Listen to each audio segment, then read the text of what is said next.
ఎప్పుడు కూడా రాష్ట్రంలో కాంగ్రెస్ పార్టీ అధికారంలో ఉన్నా లేకున్నా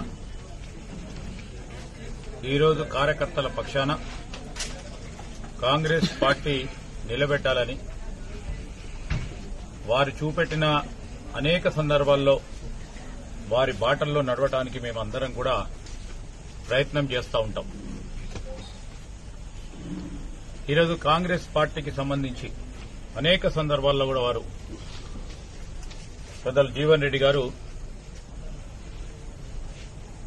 శాసన మండలిలో గాని ఈనాడు ఈ జిల్లాకు సంబంధించి గాని రాష్ట్రంలో గత 10 సంవత్సరాలు పూర్తి స్థాయిలో ప్రజల పక్షాన్ని నిలబడ్డ వ్యక్తి. మొన్న పార్లమెంట్లో కూడా చాలా కాంగ్రెస్ పార్టీ పక్షాన మరి ఆ సీట్లో పార్టీ నిర్ణయం చేసి నిలబెట్టాలని ఆలోచన చేసినప్పుడు పార్టీ ఆదేశానుసారం ఆనాడు 2007లో 2008లో పార్లమెంటు స్థానానికి కఠినమైన పరిస్థితుల్లో సమయంలో కాంగ్రెస్ పార్టీ పక్షాన పార్లమెంటు సభ్యులుగా నిలబడ్డారు. అదేవిధంగా ఈరోజు కూడా మొన్న పార్లమెంటు సంబంధించి కూడా అక్కడున్న పరిస్థితులను తెలిసి కూడా ఈరోజు కాంగ్రెస్ పార్టీని నిలబెట్టాలి అని వారు ముందుకొచ్చి నిలబెట్టడం జరిగింది.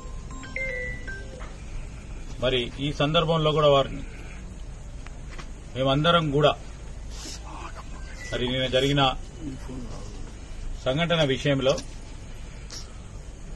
పెద్దలు జీవన్ రెడ్డి గారు మనస్తాపానికి గురైనారని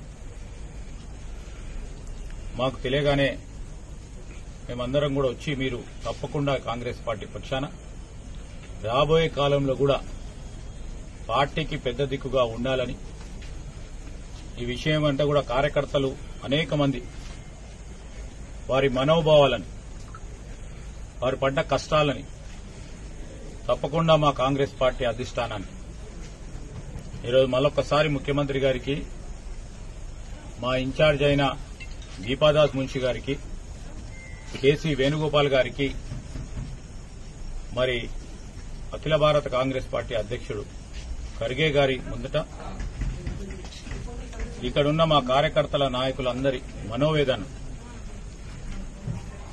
తప్పకుండా తెలియజేయడం జరుగుతుంది.